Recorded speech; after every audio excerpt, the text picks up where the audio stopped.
In November 1859, On the Origin of Species by Charles Darwin was published, a mighty work condensed into a short phrase by Herbert Spencer, Survival of the Fittest. On the front cover, Darwin added, by means of natural selection. But it wasn't long before scientists were experimenting with less natural means. They wanted to accelerate the evolutionary process. Eugenics was the science of improving the genetic composition of a population. There was a negative side, the elimination of defectives that corrupted the gene pool.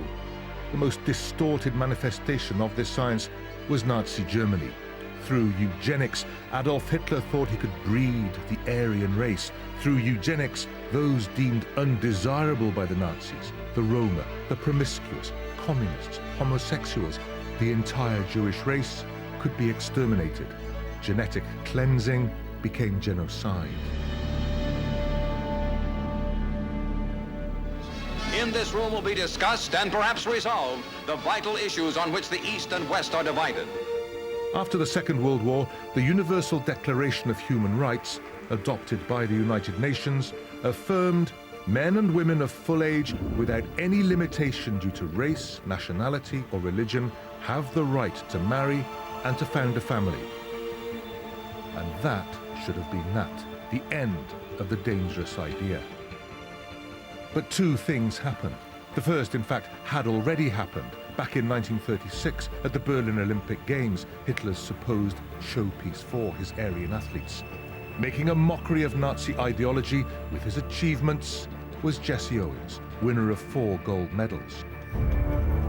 Ironically, this destroyer of the Aryan myth was an oppressed citizen in his own land, born in Oakville, Alabama, in what was called the segregated South. The lot of the black man in America would barely improve over the next 32 years. Tommy Smith and John Carlos chose the Olympic rostrum in Mexico City in 1968 to demonstrate just that. Track shoe was to symbolize that we are athletes in track and field. We are black and we are the best.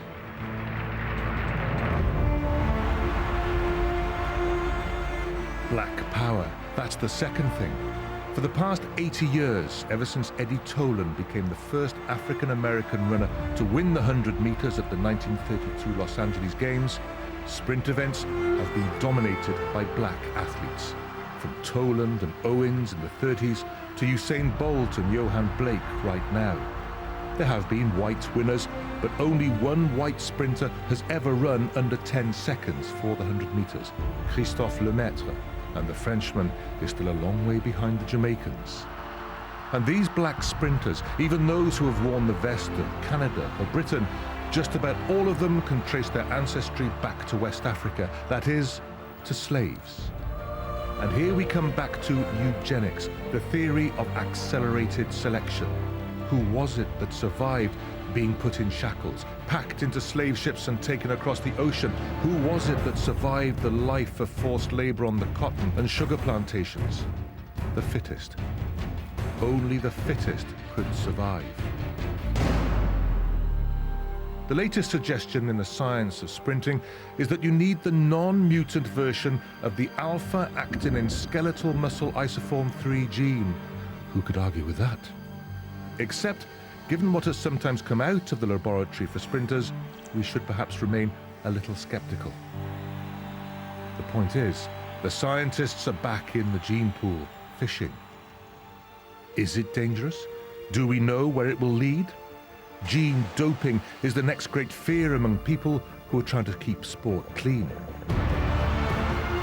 For now, we are nowhere near saying that Child X will win one day because he or she has inherited the right cocktail of genes.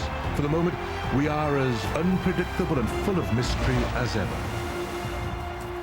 As Darwin said, from so simple a beginning, endless forms most beautiful and most wonderful have been and are being evolved.